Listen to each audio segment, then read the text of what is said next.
There's a particular kind of exhaustion that comes from waiting for an apology that never arrives. You replay the situation, wondering if maybe you misunderstood. Maybe you're being too sensitive. Maybe they'll eventually see what happened and make it right. But days turn to weeks, and still nothing. The silence where an apology should be becomes its own kind of answer. If you've experienced this, you know the confusion it creates. How can someone hurt you, sometimes obviously and dramatically, yet seem completely unable to acknowledge it? Today, we're going beneath the surface of this bewildering behavior to understand the psychology of people who never apologize. Let's start with what we're really looking at. When someone consistently refuses to apologize, even for clear mistakes or hurtful actions, we're not witnessing stubbornness or simple pride. We're observing a complex psychological defense system that has likely been years in the making. The inability to apologize often stems from what psychologists call a fragile ego structure. Imagine someone whose sense of self is like a house of cards. Any admission of wrongdoing feels like it might cause the entire structure to collapse. For these individuals, being wrong about one thing threatens their entire identity as a good, competent, or worthy person. This fragility usually has deep roots.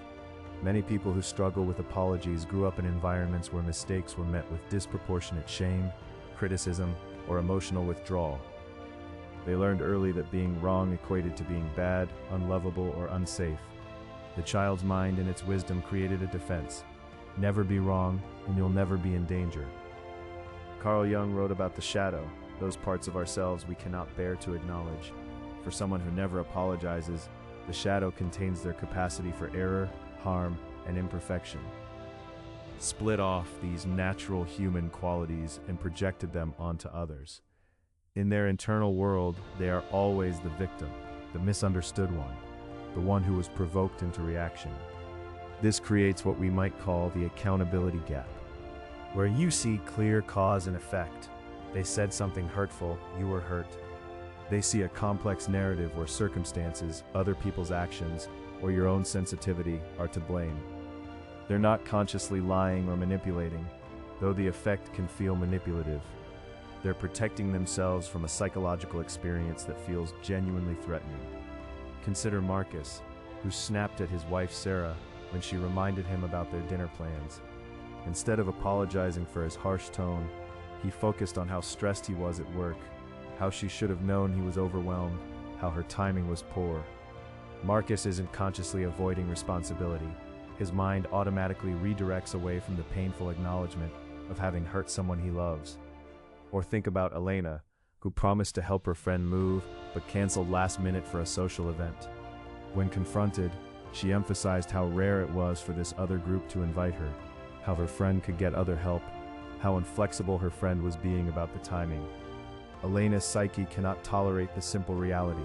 She broke a commitment and let someone down. The philosophical dimension of this pattern runs deep. Friedrich Nietzsche explored how some people create elaborate moral frameworks to avoid confronting their own capacity for causing harm. They become what he might call moral weaklings, not because they lack strength, but because they lack the courage to face their own shadow. The Stoics understood that true strength comes from the ability to acknowledge error without having it destroy your sense of self-worth. They knew that a person who cannot say "I was wrong" is actually revealing the greatest weakness of all, an identity so brittle that it cannot withstand the winds of honest self-examination.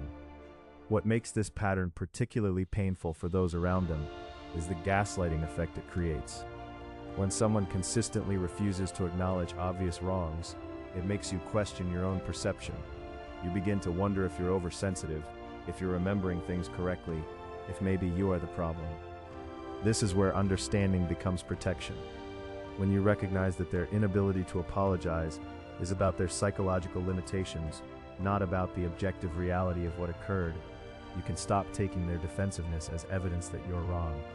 There are different types of non-apologists, each with their own psychological signature. The deflector immediately shifts focus to what you did wrong.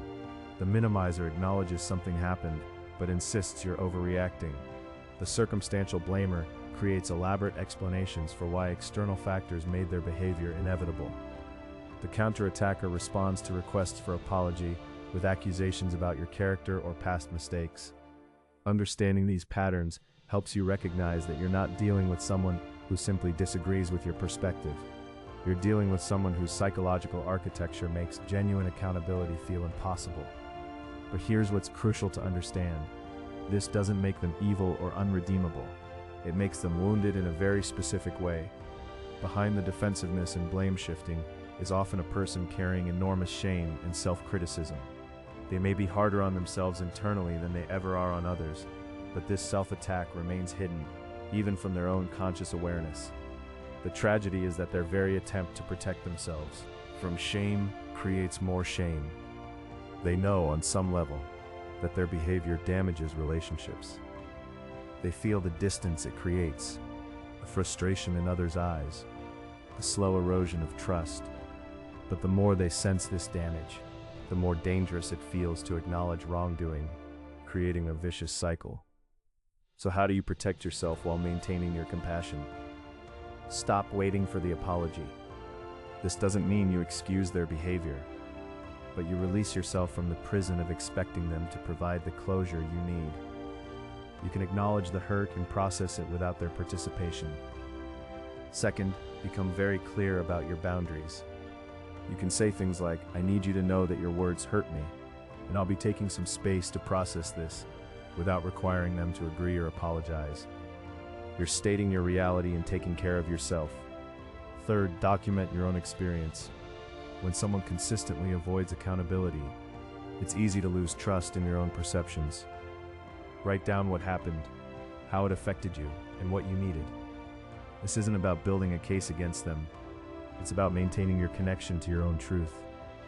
Remember that accepting someone's limitations doesn't mean accepting poor treatment.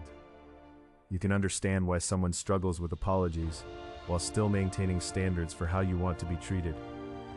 Compassion doesn't require you to absorb their inability to take responsibility. The deepest teaching here might be about the difference between understanding and enabling. Understanding why someone cannot apologize helps you respond with wisdom rather than reactive hurt. It protects your peace because you're no longer taking their psychological limitations personally. But understanding should never become a reason to accept treatment that harms your well-being. Never apologize are often prisoners of their own defenses, locked in patterns that protect them from feeling worthless, but also prevent them from experiencing the freedom that comes with authentic responsibility. Your job isn't to rescue them from this prison, but to ensure you don't get locked inside it with them.